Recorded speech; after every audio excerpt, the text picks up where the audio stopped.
كولر معذور والاداره على طول هي اللي كانت بتشيل الطين، وكانت كنا بننتقد الاداره علشان ما كانتش بتجيب الصفقات، ولكن دلوقتي انت جبت الصفقات وعملت كل حاجه. ولكن دلوقتي بان وضحت، ما كانتش الاداره بس اللي كانت موقعه الفرقه، كانت الاداره والمدرب، لان احنا كنا بنلتمس العذر على طول لكولر وبنقول كولر ملوش ذنب ومعهوش لعيبه و ودلوقتي الاداره اتصرفت وجابت لك لعيبه، وجابت لك اللعيبه اللي انت قلت عليها، ودلوقتي في لعيبه، والقوام بتاع الاهلي ايه الاساسي موجود، عندك مدافعين، عندك خط وسط، عندك مهاجمين، بدل المهاجم اتنين اهو على اعلى مستوى. دلوقتي العيب في مين بقى؟ كابتن كوكو نط فيك طبعا.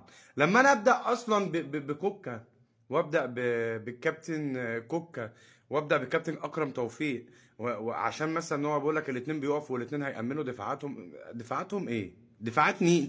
انت خايف من مين عشان ابقى فاهم؟ يعني الزمالك عنده ايه بيهاجم مثلا غير زيزو تخاف منه؟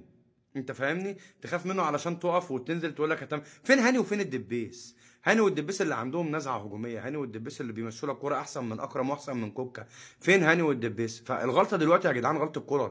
فانا بالنسبه لي اول واحد بطالب بان كولر يمشي، لان كولر جبان، اقسم بالله اكتر مدرب جبان جه في تاريخ النادي الاهلي. انا عايز اقول لك والله لو فايلر او موسيماني او اي حد من اللي قبله كنا كسبنا الزمالك ده 3 4 على الواقف، والله العظيم بجد. ليه بقى؟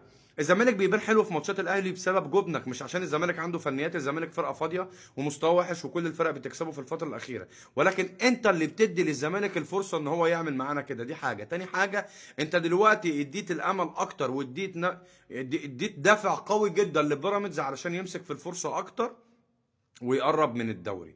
دلوقتي دخلت الزمالك تاني في المنافسه بعد ما كنت الجون، لو كنت جبت جون واثنين وثلاثه وكسبتهم كنت هتقضي عليهم خالص، وكانت راحت المنافسه بالنسبه لهم. فرق دلوقتي 5 نقط بيننا وبين الزمالك، الفرق 3 نقط بيننا وبين بيراميدز. الزمالك اقل طبعا، بيراميدز اعلى 3 نقط. يعني في الوقت الحالي انا اول دوري، بكره بيراميدز عنده ماتش مع طلائع الجيش هيكسبه، وهيبقى اول الدوري بفرق 3 نقط. فانا بالنسبه لي بطالب بان كولر يمشي لو فضل على كده الصراحه.